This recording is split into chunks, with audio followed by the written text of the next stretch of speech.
बिस्मिल्लाहिर्रहमानिर्रहीम अस्सलाम वालेकुम नाज़रीन, तुसीं देख रहे हो मेरा प्रोग्राम जाग मेरे पंजाब और मैं हाँ तुहाडी मेज़बान शुमाइला नियाज़। लेकिन अज जिहड़ा ना जाग मेरे पंजाब दा आगाज़ मैं अज जिहड़ा ना वो जाग मेरे पाकिस्तान कह के करना चाहनी हाँ, क्योंकि जिहड़ी खबर दी गूंज गुज़श्ता दिनां तो हवावां विच महसूस की जा रही सी, वो हुण हौली हौली जिहड़ा ना उहदा रंग काफ़ी गहरा हुंदा जा रिहा। जी हाँ बिल्कुल, इजराइल नूं मुस्लिम ममालिक विच कबूल कराउण वास्ते अमरीका दीयां कोशिशां मजीद जड़ियां ना तेज हो गई ने, बहुत ही ज्यादा। अब्राहम अकार्ड अरब मुल्कां तो हुंदे होए पाकिस्तान पहुंचण दी बाज़गश्त ते इस सारी सूरत हाल ते गल करन तो पहले दसांगे कि इब्राहिम अकार्ड हुंदा की है। बहुत सारे लोग गल तां इस टॉपिक ते कर रहे हैं, लेकिन बेसिकली ये की चीज़ है इहदे बारे च दस्सिया नहीं जा रहा।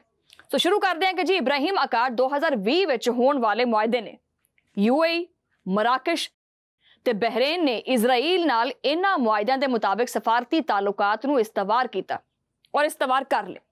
ਇਹ ਮੁਆਹਦਾ ਸਾਹ ਬਾਦਰ ਅਮਰੀਕਾ ਦੀ ਕੋਸ਼ਿਸ਼ਾਂ ਨਾਲ ਇਹਦੀ ਹੀ ਸਾਲਿਸੀ ਵਿੱਚ ਵਾਈਟ ਹਾਊਸ ਦੇ ਵਿੱਚ ਤੈਅ ਪਾਏ ਤੇ ਮਸ਼ਰਕੇ ਵਸਤਾ ਦੇ ਵਿੱਚ ਨਵੀਂ ਸਿਆਸਤ ਦਾ ਜਿਹੜਾ ਨਾ ਉਹ ਆਗਾਜ਼ ਹੋ ਗਿਆ। ਇਬਰਾਹੀਮ ਅਕਾਰਡ ਵਿੱਚ ਜਿਹੜਾ ਨਾ ਉਹ ਇਬਰਾਹਿਮ ਦਾ ਨਾਂ ਹਜ਼ਰਤ ਇਬਰਾਹੀਮ ਅਲੈਹਿਸਲਾਮ ਦੇ ਨਾਂ ਦੇ ਨਾਲ ਮੁਤਾਬਕਤ ਦੇ ਤੌਰ ਤੇ ਦਿੱਤਾ ਗਿਆ, ਜੋ ਕਿ ਮੁਸਲਮਾਨਾਂ, ਯਹੂਦੀਆਂ ਤੇ ਈਸਾਈਆਂ ਵਿੱਚ ਯਕਸਾਂ ਤੌਰ ਤੇ ਮੌਤਬਰ ਸਮਝੇ ਜਾਂਦੇ ਨੇ। ਤੇ ਇਸ ਟਰੰਪ ਕਾਰਡ ਦੇ ਜ਼ਰੀਏ ਅਰਬ ਮਮਾਲਿਕ ਤੋਂ ਇਜ਼ਰਾਈਲ ਨੂੰ ਤਸਲੀਮ ਕਰਾਉਣ ਦੀ ਮੁਹਿੰਮ ਦਾ ਆਗਾਜ਼ ਵੀ ਕੀਤਾ ਗਿਆ। ਲੇਕਿਨ ਸਭ ਤੋਂ ਪਹਿਲੀ ਗੱਲ ਤਾਂ ਇਹ ਹੈ ਕਿ ਪਾਕਿਸਤਾਨ ਤੱਕ ਜਿਹੜੀ ਇਹ ਗੱਲ ਹੈ ਉਹ ਕਿਵੇਂ ਪਹੁੰਚੀ।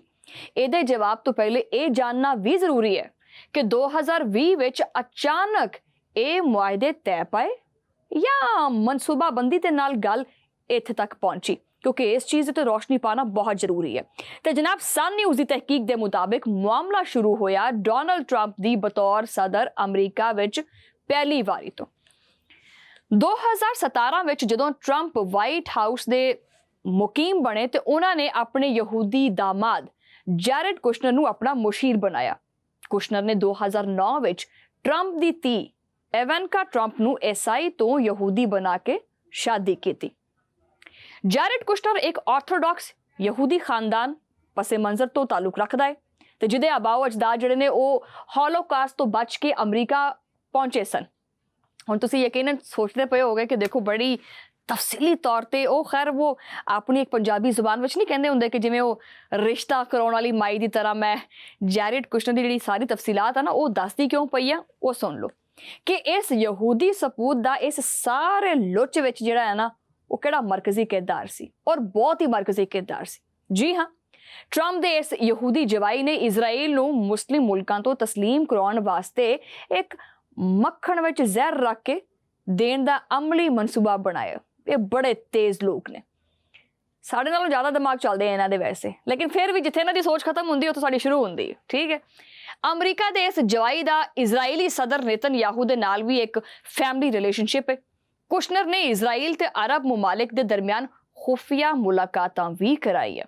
इस मौसूफ नूं क्योंकि मशरक़े वुस्ता दी खसूसी जिम्मेदारी भी दिती गई सी, जिहदी आड़ दे विच ओह आप भी हर मुल्क दे विच जा के लॉबिंग करदे रहे।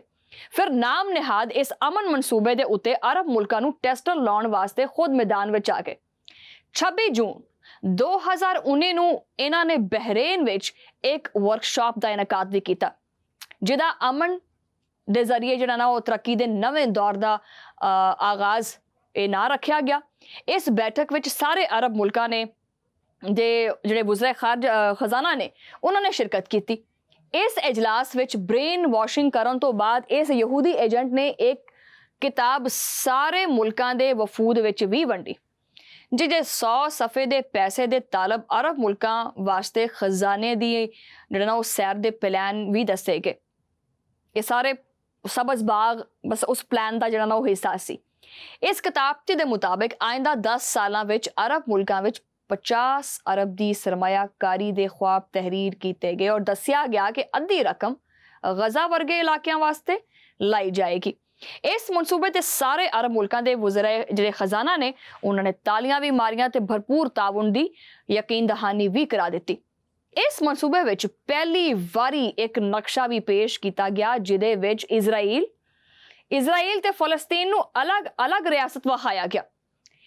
ਇਸ ਮਨਸੂਬੇ ਨੂੰ ਗ੍ਰੀਨ ਸਿਗਨਲ ਮਿਲਣ ਤੋਂ ਬਾਅਦ ਫਿਰ ਅਮਰੀਕੀ ਸਦਰ ਨੇ ਜਨਵਰੀ 2020 ਨੂੰ ਪੇਸ਼ ਕੀਤਾ।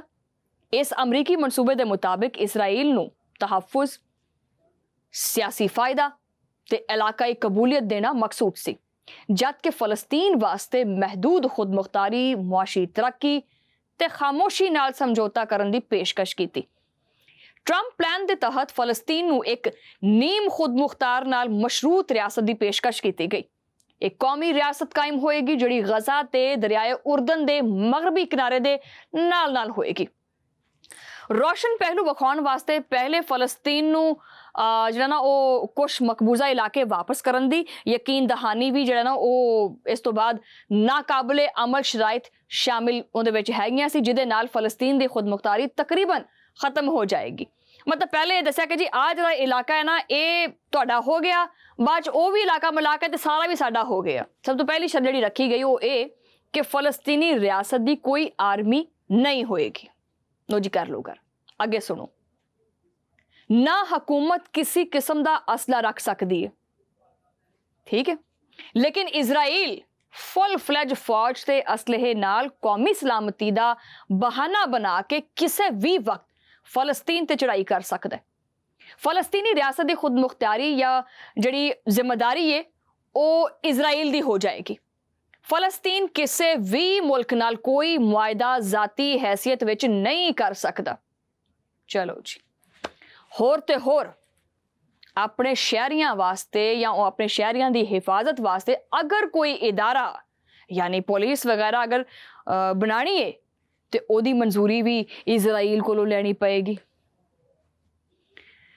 ਹੋਏ ਹੋਏ ਹੋਏ ਹੋਏ, ਆਵੇ ਤਾਂ ਤਾਵਾ ਵਿਗੜਿਆ ਪਿਆ ਇੱਥੇ ਤਾਂ ਮਾਨਣਾ।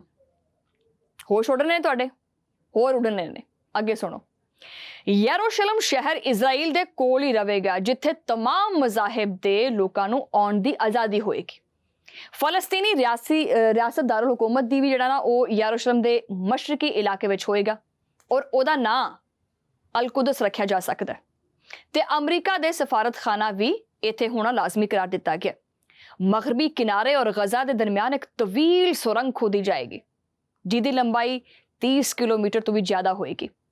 ਇਸ ਸੁਰੰਗ ਦੀ ਮਦਦ ਨਾਲ ਇਜ਼ਰਾਈਲ ਬਗੈਰ ਕਿਸੇ ਰੋਕ ਟੋਕ ਫਲਸਤੀਨੀ ਇਲਾਕਿਆਂ ਵਿੱਚ ਇੱਕ ਜਗ੍ਹਾ ਤੋਂ ਦੂਜੀ ਜਗ੍ਹਾ ਜਾ ਸਕਦਾ ਹੈ। ਟਰੰਪ ਦੇ ਜਵਾਈ ਦਾ ਮਨਸੂਬਾ ਅਮਰੀਕਾ ਪਾਲਿਸੀ ਦਾ ਹਿੱਸਾ ਬਣ ਗਿਆ ਔਰ ਅਮਰੀਕੀ ਸਦਰ ਨੇ ਇਹਦਾ ਬਾਜ਼ਾਬਤਾ ਤੌਰ ਤੇ ਐਲਾਨ ਵੀ ਕਰਤਾ। ਲੋ ਨਾਜ਼ਰੀਨ, ਇਹ ਸਾਰੀ ਦੀ ਸਾਰੀ ਰਿਸਰਚ ਸੀ ਜਿਹੜੀ ਫੈਕਟ ਐਂਡ ਫਾਈਂਡਿੰਗ ਦੇ ਜ਼ਰੀਏ ਜਿਹੜਾ ਨਾ ਉਹ ਤੁਹਾਨੂੰ ਦੱਸੀ ਗਈ ਹੈ ਔਰ ਇਹਦੇ ਨਾਲ ਹੀ ਮੈਂ ਚਾਹਾਂਗੀ ਕਿ ਸਾਰੀ ਸੂਰਤ ਹਾਲ ਤੇ ਆਪਾਂ ਗੱਲਬਾਤ ਵੀ ਕਰਾਂਗੇ। ਮੇਰੇ ਨਾਲ ਕੁਝ ਮਹਿਮਾਨ ਵੀ ਹੋਣਗੇ। ਜੋ ਕੁਐਸਚਨਸ ਮੇਰੇ ਦਿਲ 'ਚ ਚੱਲ ਰਹੇ ਨੇ ਔਰ ਜੋ ਕੁਐਸਚਨਸ ਤੁਹਾਡੇ ਦਿਮਾਗ 'ਚ ਚੱਲ ਰਹੇ ਨੇ, ਮੈਂ ਕੋਸ਼ਿਸ਼ ਕਰਾਂਗੀ ਕਿ ਆਪਾਂ ਉਹਨਾਂ ਸਵਾਲਾਂ ਦੇ ਜਵਾਬ ਲਈਏ ਨਾ ਮਹਿਮਾਨਾਂ ਕੋਲੋਂ, ਲੇਕਿਨ ਛੋਟੀ ਜਿਹੀ ਬ੍ਰੇਕ ਤੋਂ ਬਾਅਦ। Welcome back Nazreen. ਔਰ ਸਾਰੀ ਤਫਸੀਲ ਦੇਖੋ, ਮੈਂ ਜਿਹੜੀ ਇਹ ਤਫਸੀਲ ਇਹ ਕੁਝ ਗੱਲਾਂ ਐਸੀਆਂ ਹੁੰਦੀਆਂ ਨੇ ਜਿਹੜੀਆਂ ਮੈਂ ਕਦੀ ਕਦੀ ਵਿੱਚ ਥੋੜਾ ਆਪਣਾ ਵੀ ਬੰਦਾ ਕੋਈ ਚਸਕਾ ਚੁਸਕਾ ਮਾਰ ਦਿੰਦਾ ਹੁੰਦਾ, ਲੇਕਿਨ ਜਿਹੜੀਆਂ ਇਹ ਜਿਹੜੀ ਗੱਲ ਕੀਤੀ ਹੈ ਕੁਝ ਗੱਲਾਂ ਸੀ ਪੂਰੀ ਰਿਸਰਚ ਬੇਸ ਹੁੰਦੀ ਹੈ ਔਰ ਜਿਹੜੀ ਰਿਸਰਚ ਬੇਸ ਚੀਜ਼ਾਂ ਹੁੰਦੀਆਂ ਮੈਂ ਉਹ ਚਾਹਾਂਗੀ ਕਿ ਤੁਸੀਂ ਵੀ ਉਹਨੂੰ ਪ੍ਰੋਪਰ ਚੈੱਕ ਕਰਿਆ ਕਰੋ, ਉਹਨੂੰ ਪੜ੍ਹਿਆ ਕਰੋ, ਠੀਕ ਹੈ। ਔਰ ਖੈਰ ਇਸ ਸਾਰੀ ਸੂਰਤ ਹਾਲ ਦੇ ਉੱਤੇ ਗੱਲ ਕਰਨ ਵਾਸਤੇ ਮੇਰੇ ਨਾਲ ਮੌਜੂਦ ਨੇ ਮਨਸੂਰ ਜਾਫਰ ਸਾਹਿਬ, ਜੋ ਕਿ ਸੀਨੀਅਰ ਸਹਾਫੀ ਨੇ, ਮਾਹਿਰ ਅਮੂਰ ਨੇ ਮਸ਼ਰਕ ਵਸਾ ਦੇ। मंसूर जाफर साहब अस्सलाम वालेकुम। वालेकुम अस्सलाम जी। जनाब की हाल चाल ने तुहाडे, ठीक ठाक हो?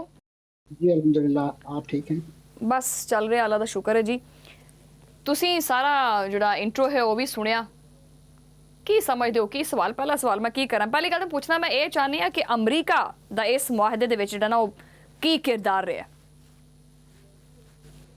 यानी जिहड़ा मुआहदा जिन तुसी पीस फॉर प्रॉस्पेरिटी ਦੀ ਗੱਲ ਕਰ ਰਹੇ ਹੋ ਉਹਦੇ ਹਵਾਲੇ ਨਾਲ? ਜੀ ਜੀ ਜੀ ਯਕੀਨਨ ਉਹ ਇਹਨਾਂ ਦੇ ਜਿਹੜੇ ਦਾਮਾਦ ਨੇ ਬੜੇ ਹੀ ਕੱਟਰ ਯਹੂਦੀ ਫੈਮਿਲੀ ਤੋਂ ਤਾਲੁਕ ਰੱਖਦੇ ਨੇ। ਉਹਨਾਂ ਦਾ ਇਹ ਬ੍ਰੇਨ ਚਾਈਲਡ ਸੀ, ਲੇਕਿਨ ਉਸ ਨੂੰ ਪਿੱਛੋਂ ਜਿੰਨਾ ਪੂਰਾ ਵਾਈਟ ਹਾਊਸ ਔਰ ਪੂਰਾ ਵਾਸ਼ਿੰਗਟਨ ਜਿਹੜਾ ਹੈ ਉਹ ਸਪੋਰਟ ਫਰਾਹਮ ਕਰ ਰਿਹਾ ਸੀ।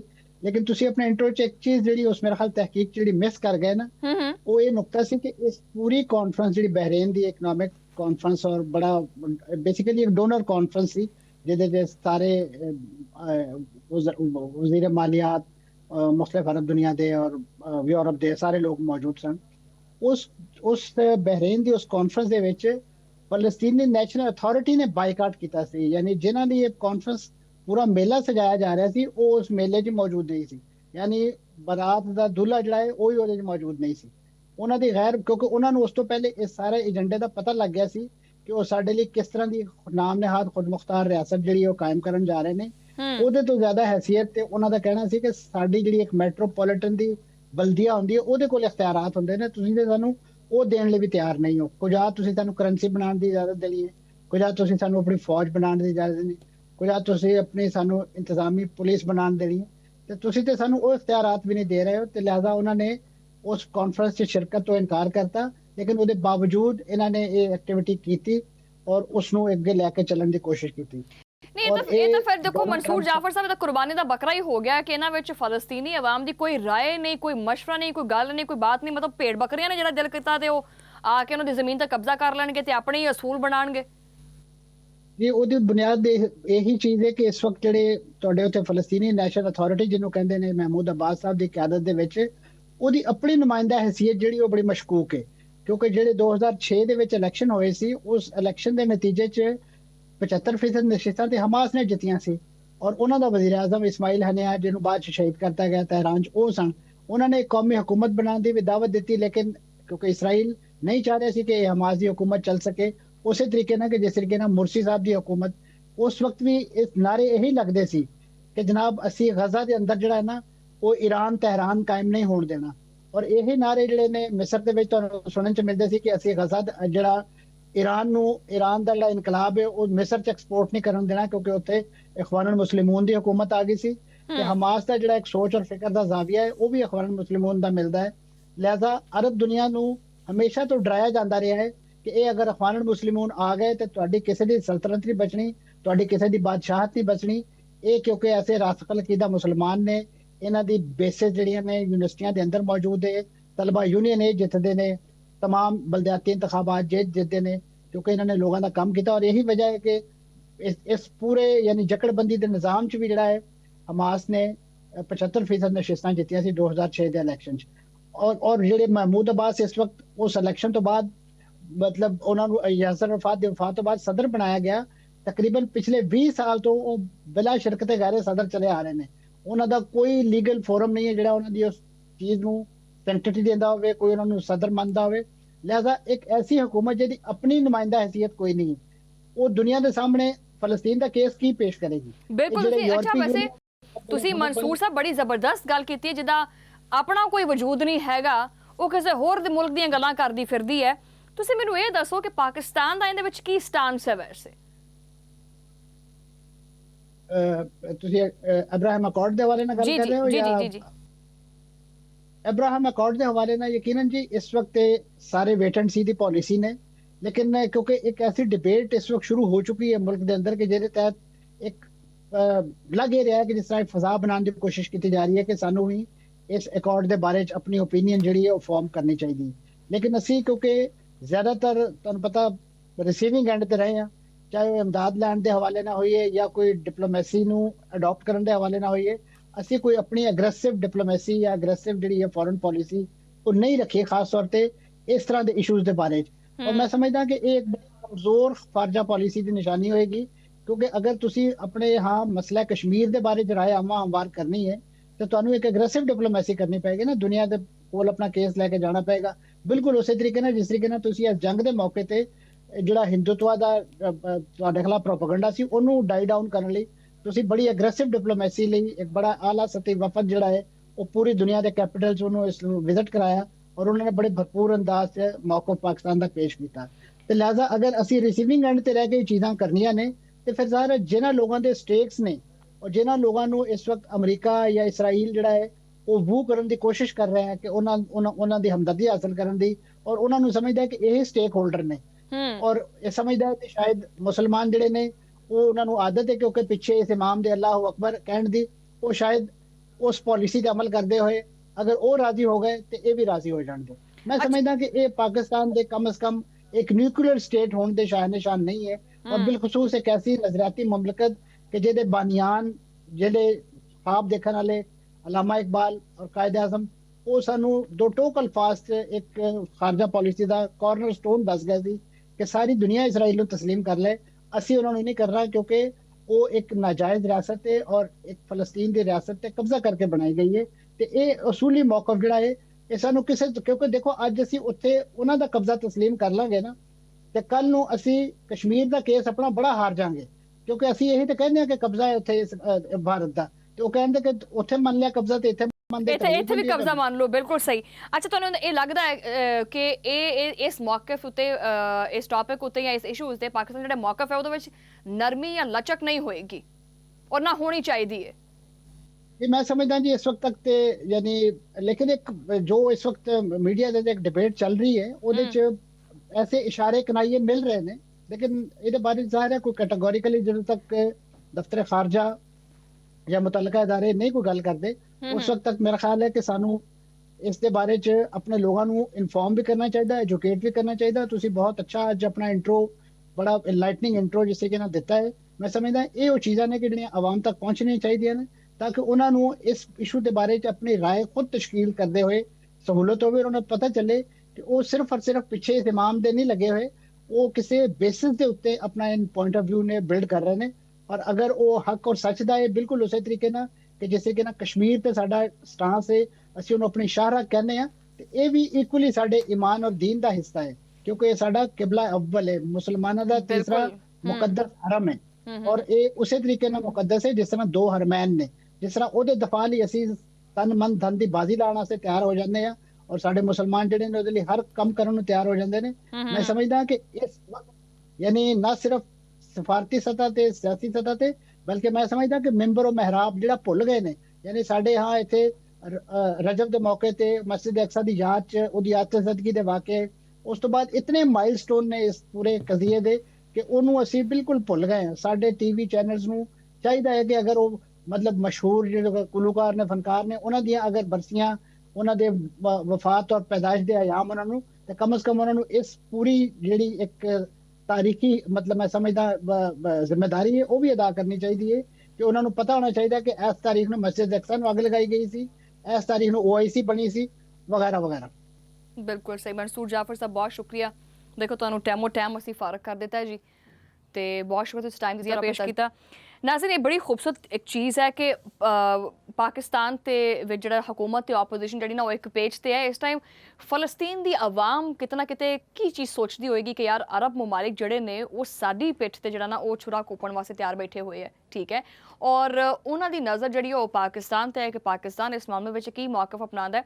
ਹੁਣ ਜਿੰਨੇ ਵੀ ਲੋਕ ਨੇ ਇਹ ਤਜ਼ੀਆ ਪੇਸ਼ ਕਰ ਰਹੇ ਨੇ, ਠੀਕ ਹੈ, ਉਹਨਾਂ ਦੀ ਆਪਣੀ ਆਪਣੀ ਇੱਕ ਰਾਏ ਹੁੰਦੀ ਹੈ, ਤੇ ਇਸ ਟਾਈਮ ਪਾਕਿਸਤਾਨ ਦੇ ਵਿੱਚ ਸੂਰਤ ਹਾਲ ਇਹ ਹੈ ਕਿ ਹਕੂਮਤੀ ਸਤਹ ਤੇ ਵੀ ਤੇ ਆਪੋਜੀਸ਼ਨ ਵੀ ਇੱਕ ਹੀ ਪੇਜ ਤੇ ਨੇ। ਉਹ ਇਸ ਤਰ੍ਹਾਂ ਕਿਉਂ ਕਹਿੰਦੇ ਨੇ ਕਿ ਜੀ ਇਹ ਗੱਲ ਸਿਰਫ ਔਰ ਸਿਰਫ ਹਕੂਮਤ ਦੀ ਨਹੀਂ ਹੈਗੀ, ਬਲਕਿ ਇਹ ਗੱਲ ਹੈਗੀ ਸਿਰਫ ਪਾਕਿਸਤਾਨ ਦੀ, ਕਿ ਕੁਝ ਵੀ ਹੋ ਜਾਵੇ ਅਸੀਂ ਇਜ਼ਰਾਈਲ ਨੂੰ ਜਿਹੜਾ ਨਾ ਉਹ ਇੱਕ ਅਲੱਗ ਮੁਲਕ ਦੀ ਹੈਸੀਅਤ ਨਾਲ ਤਸਲੀਮ ਨਹੀਂ ਕਰ ਸਕਦੇ। ਲੇਕਿਨ ਇੱਥੇ ਇਹ ਵੀ ਦੇਖੋ ਕਿ ਇਜ਼ਰਾਈਲੀ ਜਿਹੜੇ ਨੇ ਨਾ ਜਾਂ ਯਹੂਦੀ ਨੇ, ਇਹ ਸ਼ੁਰੂ ਤੋਂ ਹੀ ਬਹੁਤ ਵੱਡੇ ਪਲੈਨਰਸ ਰਹੇ ਨੇ। ਇਹ ਸ਼ੁਰੂ ਤੋਂ ਹੀ ਜਿਹੜਾ ਨਾ ਉਹ 4-4 5-5 ਲੋਕ ਜਿਹੜੇ ਨੇ ਇਕੱਠੇ ਬਹਿ ਕੇ ਤੇ ਪਲੈਨਿੰਗਸ ਕਰਦੇ ਸੀ। ਇਹਨਾਂ ਦਾ ਕੰਮ ਸੀ ਪਲੈਨਿੰਗਸ ਕਰਨਾ। ਹੁਣ ਆਪਣੇ ਵਿੱਚ ਇੱਕ ਚੀਜ਼ ਹੈ ਕਿ ਆਪਾਂ ਪਲਾਨ ਕਰਦੇ ਹਾਂ ਕਿ ਜੀ ਇਹਨਾਂ ਲਈ 2 ਸਾਲ ਦਾ, 3 ਸਾਲ ਦਾ, 4 ਸਾਲ ਦਾ, 5 ਸਾਲ ਦਾ, 10 ਸਾਲ ਦਾ, 15 ਸਾਲ ਦਾ। ਇਹ ਇੰਨੇ ਲੰਮੇ ਪਲੈਨਰਸ ਨੇ ਕਿ ਇਹ ਆਉਣ ਵਾਲੇ 50-50 ਸਾਲ ਜਾਂ 100-100 ਸਾਲ ਦੀ ਵੀ ਪਲੈਨਿੰਗਸ ਕਰਦੇ ਨੇ। ਹੁਣ ਇਹ ਸਾਰੀ ਜਿਹੜੀ ਮੈਂ ਤੁਹਾਡੇ ਨਾਲ ਇੰਟਰੋ ਵੀ ਸ਼ੇਅਰ ਕੀਤਾ, ਇਹ ਸਾਰੀ ਤਫਸੀਲ ਜੋ ਮੈਂ ਦੱਸੀ ਕਿ ਕਿਸ ਤਰ੍ਹਾਂ ਉਹ ਜੈਰਡ ਕੁਸ਼ਨਰ ਹੈਗਾ ਔਰ ਕਿਸ ਤਰ੍ਹਾਂ ਉਹਨੇ ਉਹਦੀ ਧੀ ਜਿਹੜੀ ਇਵਾਨਕਾ ਟਰੰਪ ਹੈ ਉਹਦੇ ਨਾਲ ਸ਼ਾਦੀ ਕੀਤੀ, ਫਿਰ ਉਹਦੇ ਟਰੰਪ ਦੇ ਨਾਲ ਉਹਨੂੰ ਵਾਈਟ ਹਾਊਸ ਦੇ ਵਿੱਚ ਮੁਸ਼ੀਰ ਵੀ ਬਣਾ ਦਿੱਤਾ ਗਿਆ, ਫਿਰ ਉਹਦੇ ਕਰੀਬੀ ਤਾਲੁਕਾਤ ਵੀ ਨਿਕਲ ਆਏ ਉਹਦੇ ਨਾਲ, ਨਿਤਨਯਾਹੂ ਦੇ ਨਾਲ। ਇਹ ਸਾਰੀਆਂ ਚੀਜ਼ਾਂ ਕਿਤੇ ਨਾ ਕਿਤੇ ਮਿਲਦੀਆਂ। ਇਹ ਸੁਰਾਗ ਜਿਹੜਾ ਨੇ ਉਹ ਪੰਜਾਬੀ 'ਚ ਕਹਿੰਦੇ ਹੁੰਦੇ ਖੁਰਾ, ਇਹ ਖੁਰਾ ਕਿਤੇ ਨਾ ਕਿਤੇ ਜਿਹੜਾ ਨਾ ਉਹ ਜਾ ਕੇ ਮਿਲਦਾ ਹੈ। ਇਸ ਤਰ੍ਹਾਂ ਕਰਕੇ ਜਿਹੜਾ ਨਾ ਉਹ ਆਪਣੀ ਇੱਕ ਪਲੈਨਿੰਗਸ ਨੂੰ ਲੈ ਕੇ ਚੱਲਦੇ ਨੇ। ਇਸ ਸਾਰੀ ਸੂਰਤ ਹਾਲ ਉੱਤੇ ਮਜ਼ੀਦ ਆਪਾਂ ਗੱਲਬਾਤ ਕਰਾਂਗੇ, ਲੇਕਿਨ ਇਸ ਛੋਟੀ ਜਿਹੀ ਬ੍ਰੇਕ ਤੋਂ ਬਾਅਦ।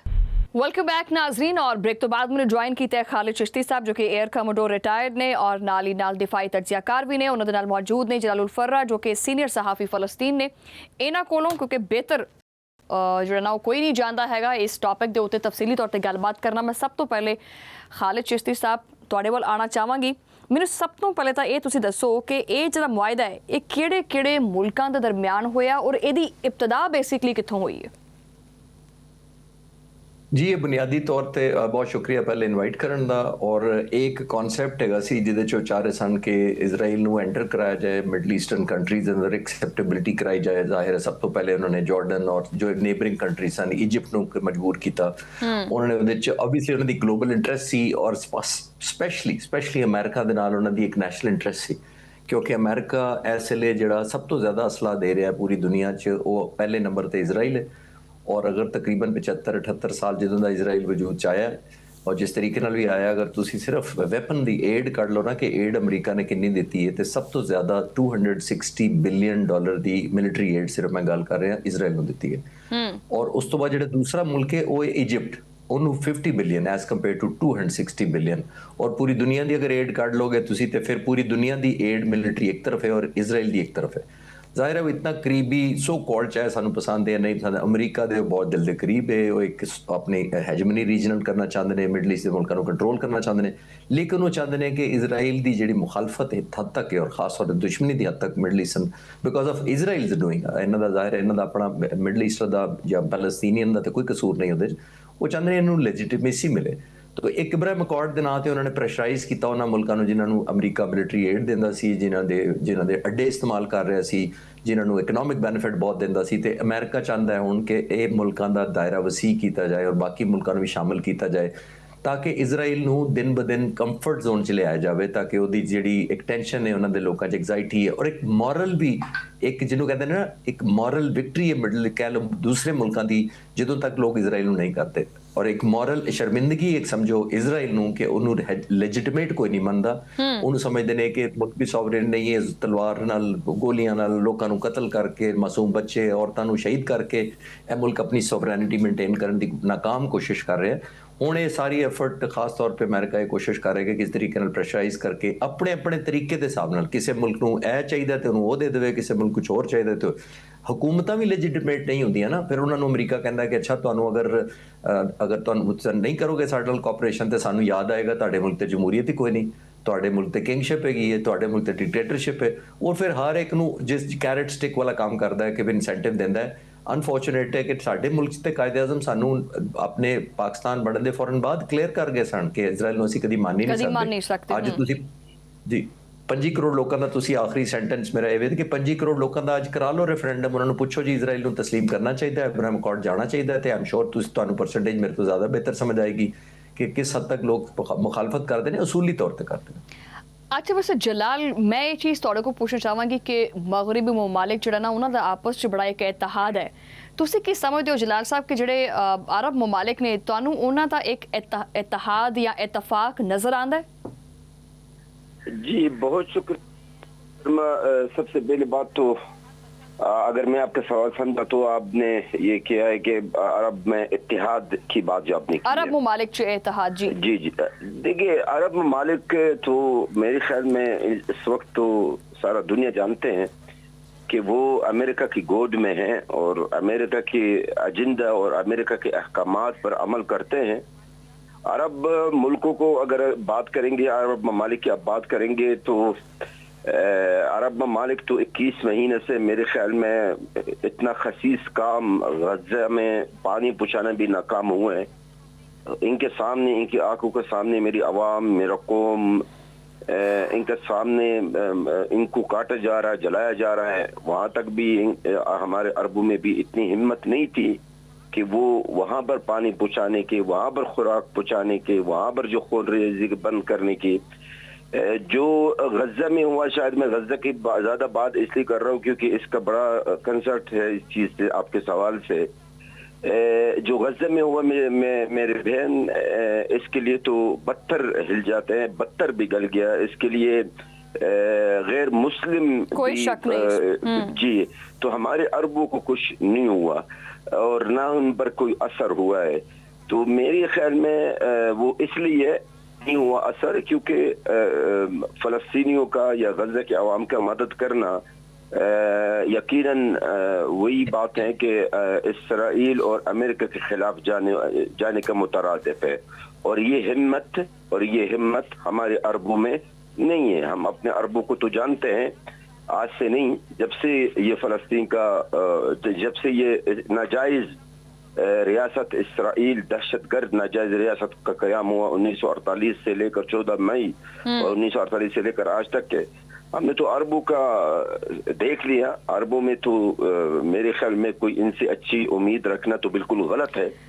और ये 21 महीना मेरी आवाम के ऊपर, मेरी बच्चों के ऊपर जो गुजरी है, वो मेरे ख्याल में ये मुंह बोलता सबूत है कि अरब बिल्कुल अपना आप को अमेरिका का और मगरबी ताकतों का हवाला किया है। लिहाजा इनसे उम्मीद ना रखी है। ताकि अब्राहम अकॉर्ड की जो बात अगर आप कहे तो मैं उस पर कुछ कमेंट करना चाहता हूँ। जी जरूर करो। देखिए, अब्राहम अकॉर्ड तो मैं हर न्यूज चैनल पे तो मैं हर एंकर पर्सन को कहता हूँ आप इसका नाम मेरा सामने चेंज कर दे। अच्छा। इसका नाम अब्राहम अकॉर्ड नहीं है, असल है ये है ग्रेटर इसराइल की स्टार्टिंग। बिल्कुल project, it is a project of greater Israel. देखिए मेरे बहन, इसराइल ग्रेटर इसराइल तो बनना है, ये हमारी तरह नहीं है। हम जो मुसलमान हैं, हम अपने अकीदा में कमजोर हैं, हमें अपने अकीदा पर इतना ज्यादा ईमान नहीं है बदकिस्मती से। लेकिन ये जो इसराइली है, हम इनको जानते हैं, हम इन्हीं के साथ 77 साल से रह रहे हैं, 78 साल से। इनके जो जाली अकीदा है, इस अकीदा के अंदर इनको हुक्म है कि आपको ग्रेटर इसराइल बनाना है, और वो उन्होंने बनाना शुरू कर दिया। और इसकी शुरुआत अब्राहम अकॉर्ड के नाम से अभी आस्ता आस्ता, जिस तरह आपका मेहमान ने फरमाया, अरबों का साथ, जॉर्डन का साथ इनके ताल्लुकात ऑलरेडी कायम हो चुका है। मिस्र के साथ भी हुआ है सन 1978 में, मगरब मराकश के साथ भी हुआ, अरब इमारात के साथ भी हुआ, बहरीन के साथ भी हुआ। अब जो नंबर्स, जो ममालिक का नाम आ रहे हैं, वो जी सीरिया है, शाम, सऊदी अरब है। लेकिन सऊदी अरब बाज़ाहिर यही इन्होंने शर्त रखी है कि जी हम उस सूरत में अब्राहम अकॉर्ड में शामिल होंगे, यानी इसराइल को तस्लीम करेंगे अगर फ़लस्तीनों को अपना स्टेट रियासत या रियासत यानी आज़ादी का हक दिया गया है। तो देखिए, ये it is a policy of America. America का जो पॉलिसी इस वक्त ये है कि अब्राहम अकॉर्ड का मतलब एक तो ग्रेटर इसराइल का शुरुआत है, और खित्ता के अंदर इसराइल को मजबूत करना, इसराइल ਨੂੰ ਮਜ਼ਬੂਤ ਕਰਨਾ। ਦੇਖੋ ਤੁਹਾਡੇ ਸਾਰੇ ਤਰਜੇ ਦੇ ਵਿੱਚ ਖਾਲਿਦ चिश्ती साहब, जलाल साहब ਦੀ ਗੱਲ ਸੁਣ ਕੇ ਮੇਰੇ ਦਿਮਾਗ 'ਚ ਬਹੁਤ ਸਾਰੇ ਕੁਐਸਚਨ ਜਿਹੜੇ ਨੇ ਉੱਠੇ ਨੇ, ਔਰ ਇਸ ਤਜਜ਼ੀਏ ਦੇ ਨਾਲ ਬਹਿਸੀਅਤ ਮੁਸਲਿਮ ਮੁਲਕ ਤੋਂ ਤਾਲੁਕ ਰੱਖਣ ਦੇ ਨਾਲ ਨਾਲ ਮੈਨੂੰ ਇੱਕ ਸ਼ਰਮਿੰਦਗੀ ਮਹਿਸੂਸ ਹੋ ਰਹੀ ਹੈ ਕਿ ਕਿਸ ਤਰ੍ਹਾਂ ਤੁਹਾਨੂੰ ਬਿਹਤਰ ਪਤਾ ਹੈ ਕਿ ਹਿਸਟਰੀ ਦਾ ਮੇਰੇ ਨਾਲੋਂ ਜ਼ਿਆਦਾ ਕਿ ਯਹੂਦੀ ਕਿਸ ਤਰ੍ਹਾਂ ਦੁਨੀਆ ਭਰ ਦੇ ਵਿੱਚ ਦਰਦਾਂ ਦੇ ਧੱਕੇ ਖਾਂਦਾ ਸੀ। ਫਿਰ ਉਹਨੂੰ ਅਹਿਸਾਸ ਹੋਇਆ ਕਿ ਨਹੀਂ, ਮੇਰੀ ਸਰਜ਼ਮੀਨ ਮੇਰੇ ਕੋਲ ਨਹੀਂ ਹੈਗੀ, ਔਰ ਆਪਣਾ ਇੱਕ ਇਕੱਠ ਜੋੜ ਬਣਾ ਕੇ ਤੇ ਉਹਨਾਂ ਨੇ ਆਪਣੇ ਵਾਸਤੇ ਇੱਕ ਅਲੱਗ ਵਤਨ ਬਣਾਇਆ। ਉਹ ਅਲੱਗ ਗੱਲ ਹੈ, ਕਿਸੇ ਨੂੰ ਤਸਲੀਮ ਨਹੀਂ ਕਰਦੇ। ਲੇਕਿਨ ਅਰਬ ਮਮਾਲਿਕ ਜਿਹੜੀ ਉਹ ਗੱਲ ਕਰਦੇ ਪਏ ਆਪਣੇ ਵਾਸਤੇ ਬੜੀ ਸ਼ਰਮਿੰਦਗੀ ਦਾ ਬਾਇਸ ਹੈ। ਇਸ ਟਾਈਮ ਮੁਸਲਿਮ ਮਮਾਲਿਕ ਦੀ ਸਟ੍ਰੈਟਜੀ ਕੀ ਹੋਣੀ ਚਾਹੀਦੀ ਹੈ? ਅਗਰ ਇਹੀ ਆਪਣੀ ਸੂਰਤ ਹਾਲ ਰਹੀ ਤੇ ਨੋ ਡਾਊਟ ਇਹ ਜਿਹੜਾ ਗ੍ਰੇਟਰ ਇਜ਼ਰਾਈਲ ਹੈ ਇਹ ਆਪਣੇ ਪਲਾਨ 'ਚ ਕਾਮਯਾਬ ਹੋ ਜਾਏਗਾ। ਤੁਸੀਂ ਕੀ ਫੋਰਸੀ ਕਰਦੇ ਹੋ ਵੈਸੇ ਅੱਗੇ? ਦੇਖੋ, ਇਹਦੇ 'ਚ ਫੋਰਸੀ ਮੇਰਾ ਖਿਆਲ ਜ਼ਰੂਰੀ ਨਹੀਂ ਹੈ, ਟਰੈਕ ਰਿਕਾਰਡ ਹੀ ਇਤਨਾ ਹੈ। ਤੁਸੀਂ ਪਿਛਲੇ 75 ਸਾਲ ਦਾ ਦੇਖੋ, ਜਦੋਂ ਦਾ 78 ਸਾਲ ਦਾ ਜਦੋਂ ਦਾ ਇਜ਼ਰਾਈਲ ਵਜੂਦ 'ਚ ਆਇਆ ਹੈ, ਉਦੋਂ ਦਾ ਕੀ ਇਹਨਾਂ ਨੂੰ ਸੈਟਲ ਕਿਸ ਤਰ੍ਹਾਂ ਕੀਤਾ ਗਿਆ ਸੀ। ਇਹਨਾਂ ਦੀ 15% ਸਿਰਫ ਪੋਪੂਲੇਸ਼ਨ ਸੀ, ਪੈਲਸਟੀਨੀਅਨ ਇਹਦੇ 'ਚ ਮੈਜੋਰਿਟੀ ਸਨ, ਔਰ ਇੰਗਲੈਂਡ ਨੇ ਜਾਂ ਯੂਕੇ ਨੇ ਇਹ ਕਿਹਾ, ਇਹਨਾਂ ਨੂੰ ਇਨਸੈਂਟਿਵ ਦਿੱਤਾ, ਔਰ ਫਿਰ ਅਰਬਾਂ ਨੂੰ ਕਿਹਾ ਕਿ ਲਾਲਚ ਦਿੱਤੀ ਕਿ ਅਸੀਂ ਤੁਹਾਨੂੰ ਤੁਹਾਡੀ ਜ਼ਮੀਨ ਦੇ ਦਿਆਂਗੇ, ਔਰ ਆਹਿਸਤਾ ਆਹਿਸਤਾ ਉਹਨੂੰ ਡਿਲੇ ਕਰਦੇ ਗਏ। ਔਰ ਇਸ ਦੌਰਾਨ ਇਹਨਾਂ ਨੇ ਲੱਖਾਂ ਜਿਊਜ਼ ਜਿਹੜੇ ਨੇ ਉਹ ਪੂਰੀ ਦੁਨੀਆ ਤੋਂ ਫਲਾਈ ਇਨ ਕੀਤੇ ਔਰ ਇਸ ਸਰਜ਼ਮੀਨ ਤੇ ਸੈਟਲ ਕਰਾਇਆ ਉਹਨਾਂ ਨੂੰ। ਔਰ ਫਿਰ ਵਾਅਦਾ ਇਹਨਾਂ ਨੂੰ 1948 'ਚ ਇਹਨੂੰ ਇੰਡੀਪੈਂਡੈਂਟ ਮੁਲਕ ਡਿਕਲੇਅਰ ਕਰ ਦਿੱਤਾ, ਔਰ ਫਲਸਤੀਨੀਆਂ ਨੂੰ ਵਾਅਦੇ ਤੇ ਰੱਖਿਆ, ਜਿਹੜਾ ਅੱਜ ਤੱਕ ਵੀ 75-78 ਸਾਲ ਦੇ ਬਾਅਦ ਉਹਨਾਂ ਦਾ ਨਾ ਸਿਰਫ ਪੂਰਾ ਨਹੀਂ ਹੋਇਆ, ਬਲਕਿ ਜਿਨ੍ਹਾਂ ਦੀ ਜ਼ਮੀਨ ਸੀ, ਦੇਖੋ ਗਜ਼ਾ 'ਚ ਕੀ ਹੋਇਆ ਉਹਨਾਂ ਦੇ ਨਾਲ। इतने हज़ार लोग शहीद किए गए ने, बच्चे यतीम किए गए ने, मावां औरतां बच्चे, कितना जुल्म हो रहा है। लेकिन उसूल दी कोई देखो कॉन्सैप्ट है लॉ दा, एथिक्स दा, मोरालिटी दा या इंसाफ दा ते दुनिया च है ही नहीं। जिस तरह जाल साहब कह रहे सन कि उन्होंने हर मुल्क दी अपनी मजबूरी नूं एक्सप्लॉइट कीता है। यानी एक पर्टिकुलर फैमिली नूं कहणगे कि तू असीं रूलर रहना है ते ऐ कर, अगर एक सरबराह है उहनूं कहणगे अगर तू ऐ करना चाहता है, अगर कोई मिलिटरी डिक्टेटर है उहनूं कहणगे कि तू ऐ ना कीता ते फिर तेरे सानूं याद आ जाएगा कि तू डेमोक्रेसी नहीं चलन दे। हर मुल्क दे इन्हां ने टूल वो कीता है कि उन्होंने एक्सप्लॉइटेशन की है। तुसीं देख लो कि आहिस्ता आहिस्ता वो ਕਿਉਂਕਿ ਆਪਣੀ ਇੱਕ ਕੁਰਸੀ ਇਕਤਦਾਰ ਦੀ ਲਾਲਚ ਬਹੁਤ ਖਤਰਨਾਕ ਹੁੰਦੀ ਹੈ, ਅੱਜ ਦੀ ਨਹੀਂ ਹੈ, ਮੁਸਲਮਾਨਾਂ ਦੀ ਤਾਰੀਖ ਪੜੀ ਹੈ, ਤੇ ਉਹਦੇ 'ਚ ਫਿਰ ਉਹਦੀ ਵਜ੍ਹਾ ਨਾਲ ਉਹ ਬਲੈਕਮੇਲ ਕਰਦੇ ਨੇ। ਔਰ ਤੁਸੀਂ ਬਿਲਕੁਲ ਸਹੀ ਕਿਹਾ ਹੈ ਕਿ ਉਹ ਗਿਲਟ ਹੁੰਦਾ, ਤੁਹਾਨੂੰ ਇੱਕ ਸ਼ਰਮਿੰਦਗੀ, ਨਦਾਮਤ ਹੁੰਦੀ ਹੈ ਕਿ ਅਸੀਂ ਇਤਨੇ ਕਲੈਕਟਿਵਲੀ ਆਲਮੋਸਟ 52 ਕੰਟਰੀਜ਼ ਹੋ ਕੇ, ਮੁਸਲਿਮ ਦੁਨੀਆ ਦੀ 25% ਆਲਮੋਸਟ ਪੋਪੂਲੇਸ਼ਨ ਹੋ ਕੇ, ਲੇਕਿਨ 1 ਕਰੋੜ ਜਾਂ 90 ਲੱਖ ਦਾ ਇੱਕ ਮੁਲਕ ਹੈ ਜਿਹਨੇ ਸਾਰੇ ਅਸੂਲ ਪਾਮਾਲ ਕੀਤੇ ਨੇ, ਲੇਕਿਨ ਉਹਨੂੰ ਕੰਡੈਮ ਵੀ ਕਰਨ ਦੀ ਕਿਸੇ ਦੀ ਜ਼ਰੂਰਤ ਨਹੀਂ ਹੋ ਪਾ ਰਹੀ। ਬਦਕਿਸਮਤੀ ਇਹਦੇ ਸ਼ੱਕ ਕੋਈ ਨਹੀਂ ਹੈਗਾ। ਔਰ ਇਹਦੇ 'ਚ ਮੈਂ ਨਹੀਂ ਫੋਰਸੀ ਕਰਦਾ ਕਿਸੇ ਸਟੇਜ ਤੇ। Coming back to your question ਜਿਹੜਾ ਤੁਸੀਂ ਪੁੱਛਿਆ ਕਿ ਜੀ ਮੁਸਲਮਾਨਾਂ ਨੂੰ ਕੀ ਕਰਨਾ ਚਾਹੀਦਾ, ਮੁਸਲਮਾਨ ਕਰਦੇ ਤੇ 2 ਸਾਲ ਦਾ ਕਰ ਲੈਂਦੇ ਜੋ ਗਾਜ਼ਾ ਤੇ ਹੋ ਰਿਹਾ, ਲੇਕਿਨ ਜੂ ਨਹੀਂ ਰਿੰਗੀ ਜਿਹਨੂੰ ਕਹਿੰਦੇ ਨੇ, ਇਸ ਵਾਸਤੇ ਹੁਣ ਸਾਨੂੰ ਉਹਦੇ ਨਹੀਂ ਕਰਨਾ ਚਾਹੀਦਾ ਕਿ ਕੋਈ ਮਦਦ ਵਾਸਤੇ ਇਹ ਜਿਹੜੀ ਜੂ ਨਹੀਂ ਰਿੰਗੀ ਹੈ ਜਾਂ ਕਿਸ ਚੀਜ਼ ਦਾ ਐਸਾ ਡਰ ਖੌਫ ਹੈ, ਕਿਹੜੇ ਸਾਡੇ ਐਸੇ ਮਫਾਦਾਤ ਨੇ। ਮੈਂ ਖਾਲਿਦ ਚਿਸ਼ਤੀ ਸਾਹਿਬ ਇसी टॉपिक पे तो दोबारा गल करना चाहांगी, इसी सवाल तो शुरू करांगे, लेकिन नाज़रीन ते टाइम हो गया एक छोटी जी ब्रेक तो बाद दोबारा ਆਪਾਂ इत्थों गल शुरू करते हैं। वेलकम बैक नाज़रीन। और खालिद चिश्ती साहब ਤੁਹਾਡੇ ਕੋਲੋਂ ਮੈਂ ਇਹ ਜਿਹੜਾ ਸਵਾਲ ਪੁੱਛ ਰਹੀ ਸੀ ਕਿ ਜਿਹੜਾ ਇਹ ਡਰ ਹੈ, ਖੌਫ ਹੈ, ਦੇਖੋ ਸ਼ਹੀਦ ਹੋਣ ਦਾ ਇੱਕ ਕਤਰਾ ਵੀ ਬਹਿੰਦਾ ਹੈ ਨਾ, ਤੇ ਉਹਦੇ ਵਾਸਤੇ ਜਿਹੜਾ ਨਾ ਉਹ ਤਬਦੀਲੀ ਆਂਦੀ ਹੈ, ਕੋਈ ਨਾ ਕੋਈ ਉਹਦਾ ਮੁਆਵਜ਼ਾ ਅੱਲਾ ਦੀ ਤਰਫੋਂ ਲਾਜ਼ਮੀ ਮਿਲਦਾ ਹੈ। ਇਹ ਇੰਨੇ ਸਾਰੇ ਜਿਹੜੇ ਮੁਸਲਮਾਨ ਨੇ ਨਾ, ਉਹਨਾਂ ਦੇ ਕੋਲੇ ਸਭ ਤੋਂ ਵੱਡਾ ਐਜ ਤਾਂ ਇਹੀ ਹੈ ਕਿ ਮੁਸਲਮਾਨ ਪੂਰੀ ਦੁਨੀਆ ਤੇ ਫੈਲਿਆ ਹੋਇਆ। ਯਹੂਦੀਆਂ ਦਾ ਇੱਕ ਮੁਲਕ ਹੈ ਇਜ਼ਰਾਈਲ, ਭਾਰਤ ਦਾ ਇੱਕ ਮੁਲਕ ਹੈ ਇੰਡੀਆ, ਹਿੰਦੁਸਤਾਨ ਕੇ ਉੱਥੇ ਹਿੰਦੂ ਰਹਿ ਰਹੇ ਨੇ। ਮੁਸਲਮਾਨ ਤਾਂ ਦੁਨੀਆ ਦੇ ਕੋਨੇ ਵਿੱਚ ਫਿਰਦਾ। ਇਹ ਆਪਣਾ ਅਗਰ ਏਕਾ ਕਰ ਲਵੇ ਤੇ ਕੀ ਨਹੀਂ ਕਰ ਸਕਦਾ। ਬੇਸਿਕਲੀ ਮੁਸਲਮਾਨ ਦੇ ਵਿੱਚ ਜਿਹੜਾ ਡਰ ਤੇ ਖੌਫ ਹੈ ਉਹ ਕਿਸ ਚੀਜ਼ ਦਾ ਹੈ? ਦੇਖੋ ਬਿਲਕੁਲ ਬਹੁਤ ਅੱਛਾ ਸਵਾਲ ਤੁਸੀਂ ਕੀਤਾ ਹੈ ਕਿ ਜਿੱਥੇ ਆਪਣੀ ਮੇਰੀ ਪਰਸਨਲ ਇੰਟਰਸਟ ਜਿਹੜੀ ਹੈ ਉਹ ਮੇਰੀ ਮੋਰਲ ਇੰਟਰਸਟ ਜਾਂ ਨੈਸ਼ਨਲ ਇੰਟਰਸਟ ਤੋਂ ਅੱਗੇ ਨਿਕਲ ਜਾਂਦੀ ਹੈ, ਤੇ ਫਿਰ ਇਹੋ ਹੀ ਹੁੰਦਾ ਜਿਹੜਾ ਮੈਂ ਤੁਹਾਨੂੰ ਬ੍ਰੇਕ ਤੋਂ ਪਹਿਲੇ ਕਹਿ ਰਿਹਾ ਸਾਂ। ਜਦੋਂ ਮੈਨੂੰ ਇਹ ਹੋ ਜਾਏ ਕਿ ਮੇਰੀ ਇਹ ਕੁਰਸੀ ਜ਼ਿਆਦਾ ਮੈਨੂੰ ਪਿਆਰੀ ਹੈ, ਬੱਚੇ ਸ਼ਹੀਦ ਹੋ ਰਹੇ ਨੇ, ਔਰਤਾਂ ਬੇਵਾ ਹੋ ਰਹੀਆਂ ਨੇ, ਬੂढ़े ਲੋਕ ਮਾਰੇ ਜਾ ਰਹੇ ਨੇ, ਸ਼ਹੀਦ ਹੋ ਰਹੇ ਨੇ, ਅਗਰ ਉਹਨਾਂ ਤੋਂ ਜ਼ਿਆਦਾ ਮੈਨੂੰ ਇਹ ਕੁਰਸੀ ਪਿਆਰੀ ਔਰ ਮੈਨੂੰ ਇਹ ਕਿਹਾ ਜਾਵੇ ਕਿ ਅਗਰ ਤੁਸੀਂ ਇਹ ਸਪੋਰਟ ਕਰੋਗੇ ਇਹਨਾਂ ਨੂੰ ਜਾਂ ਇਹਨਾਂ ਦਾ ਹਮਦਰਦੀ ਦਾ ਇਜ਼ਹਾਰ ਕਰੋਗੇ ਤੇ ਇਹ ਕੁਰਸੀ ਤੋਂ ਚੁੱਕ ਕੇ ਤੁਹਾਨੂੰ ਥੱਲੇ ਸੁੱਟ ਦੇਣਗੇ, ਤੁਹਾਡਾ ਖਾਨਦਾਨ ਫਾਰਗ ਕਰ ਦੇਣਗੇ, ਜਿਹੜੇ ਬਿਲੀਅਨਸ ਆਫ ਡਾਲਰ ਤੁਸੀਂ ਸਾਡੇ ਬੈਂਕਾਂ 'ਚ ਰੱਖੇ ਨੇ ਇਹ ਵੀ ਨਹੀਂ ਤੁਹਾਨੂੰ ਮਿਲਣੇ। ਤੇ ਫਿਰ ਉਹੀ ਤੇ ਮੈਰਿਜ ਕਰਨ ਡਿਆ ਕਿ ਐਕਸਪਲੋਇਟੇਸ਼ਨ ਕਰਦੇ ਨੇ ਕਮਜ਼ੋਰੀਆਂ 'ਚ। ਜਿੰਨਾ ਲੀਡਰ ਦਾ ਕਰੈਕਟਰ ਅੱਛਾ ਹੋਏਗਾ, ਕੋਈ ਲੀਡਰ ਹੋਏ ਦੁਨੀਆ ਦਾ, ਇਹ ਯੂਨੀਵਰਸਲ ਹੈਗਾ, ਜਿੰਨਾ ਲੀਡਰ ਦਾ ਕਰੈਕਟਰ ਸਟਰੋਂਗ ਹੋਏਗਾ ਉਹਨੂੰ ਤੁਸੀਂ ਬੁਲੀ ਨਹੀਂ ਕਰ ਸਕਦੇ, ਬਲੈਕਮੇਲ ਨਹੀਂ ਕਰ ਸਕਦੇ। ਲੇਕਿਨ ਖਾਲਿਦ ਚਿਸ਼ਤੀ ਸਾਹਿਬ, ਅਗਰ ਤੁਸੀਂ ਕੁਰਸੀ ਦੀ ਗੱਲ ਕਰਦੇ ਹੋ ਤੇ ਕੁਰਸੀ ਥੋੜੇ ਜਿਹੇ ਟੈਨਿਓਰ ਵਾਸਤੇ ਹੈ। ਅਗਰ ਥੋੜੇ ਜਿਹੇ ਟਾਈਮ ਵਾਸਤੇ ਤੁਸੀਂ ਕੰਪਰੋਮਾਈਜ਼ ਕਰਦੇ ਹੋ for the long time period ਵਾਸਤੇ, ਤੁਹਾਨੂੰ ਉਹਦੇ ਮਫਾਦਾਤ ਵੀ ਮਿਲਦੇ ਨੇ ਵੈਸੇ, ਲੇਕਿਨ ਉਹ ਵੀ ਸੈਕਰੀਫਾਈਸ ਨਹੀਂ ਕਰ ਸਕਦੇ ਜਸਟ ਬਿਕੋਜ਼ ਆਫ ਦਿਸ ਕਿ ਯਾਰ ਸਾਡੇ ਆਪਣੇ ਨੈਸ਼ਨਲ ਇੰਟਰਸਟ ਨੇ।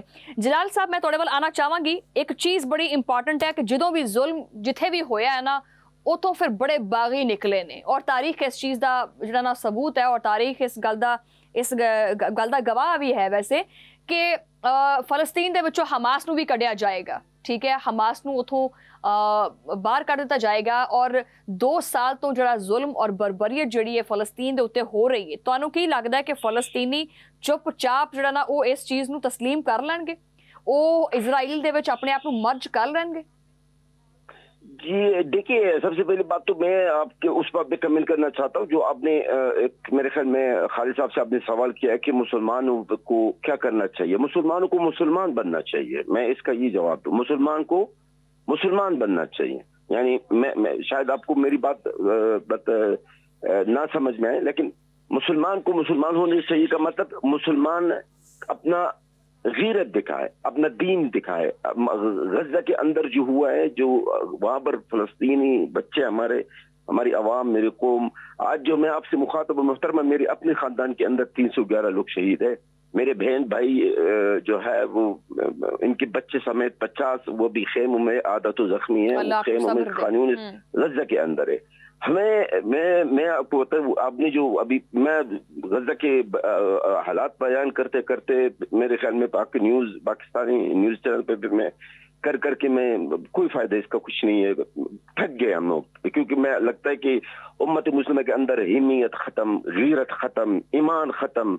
मेरे ख्याल में अभी उम्मत मुस्लिम से न मेरी ना मेरी और ना मेरी आवाम को कोई अच्छी तवक्कुआत है।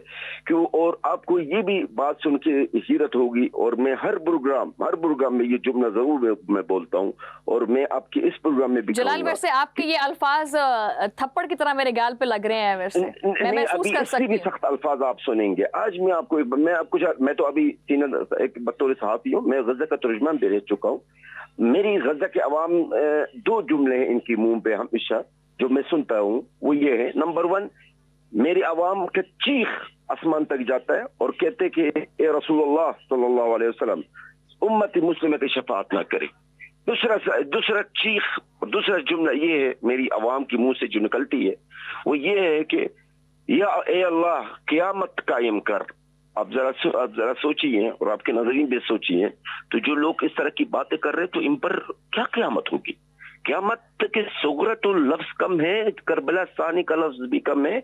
ये वही जहन्नुम है जिसका वादा किया था डोनाल्ड ट्रंप जब नया इक़्तिदार में आए थे और कहा था कि मैं मिडिल ईस्ट को जहन्नम बना दूंगा। वाकई में उसने गज़ा को जहन्नम बना दिया। गज़ा को बच्चों के लिए, ख़वातीन के लिए, बुजुर्गों के लिए एक कब्रिस्तान बनाया।